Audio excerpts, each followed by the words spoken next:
The honourable member for Don Valley West. Well, thank you, Mr. Speaker, and I'm honored to participate in tonight's debate and discussion, as we've said, on the global rise of anti-Semitism.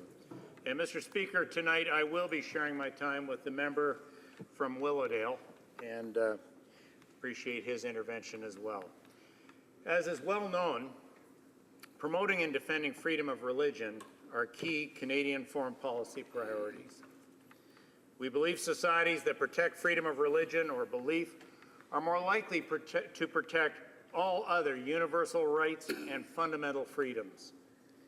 Through the Office of Religious Freedoms established within the Department of Foreign Affairs and headed by Ambassador Andrew Bennett, Canada works internationally to combat anti-Semitism and other forms of intolerance on the basis of religion or belief. The Religious Freedom Fund is supporting 3 initiatives addressing anti-Semitism.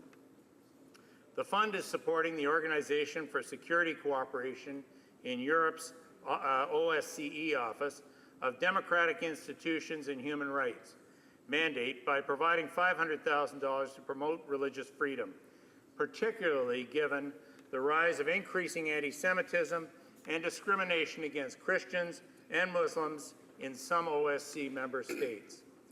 This project aims to promote international standards on freedom of religion, focusing on communities in Central Asia and South Caucasus.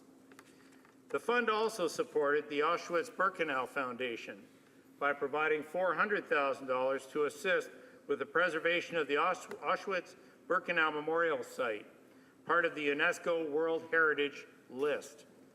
The most recent project, supported by the fund, is UNESCO's 2015 International Day of Commemoration in memory of the victims of the Holocaust.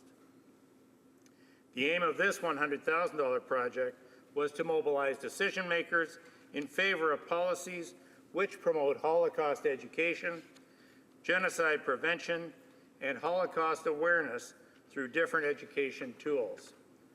On January 27th of this year, many members of this House and our government participated in these moving ceremonies held throughout the world. As some of the honourable members know, Canada became a full member of the International Holocaust Remembrance Alliance, IRA, in 2009, and Ambassador Bennett was appointed head of the Canadian delegation to IRA in March of 2014. Canada actively encourages all states to take a zero-tolerance approach to anti-Semitism. This can be achieved in part by becoming a member of the International Holocaust Remembrance Alliance, supporting the principles outlined in the Ottawa Protocol. The Ottawa Protocol was in response to the alarming wave of anti-Semitism in Canada, especially on the campuses of many of our universities. And I'd like to also recognize the member from Mount Royal tonight and thank him for his intervention in bringing some of those definitions and important measures forward for our understanding. The Ottawa Protocol urges universities to combat anti-Semitism with, quote, the same seriousness with which they confront other forms of hate.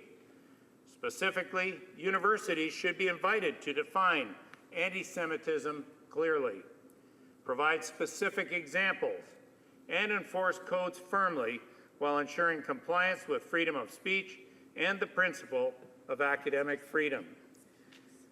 There should be zero tolerance for discrimination of any kind against anyone in the university community, end quote. Canada must keep on fighting anti-Semitism by using all the tools at our disposal. I am pleased to add my voice in calling for zero tolerance, not only on our university campuses, but throughout the world.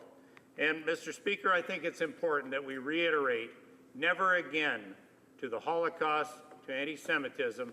We must fight to bring it to an end with all the force we have available to us. Thank you, Mr. Speaker.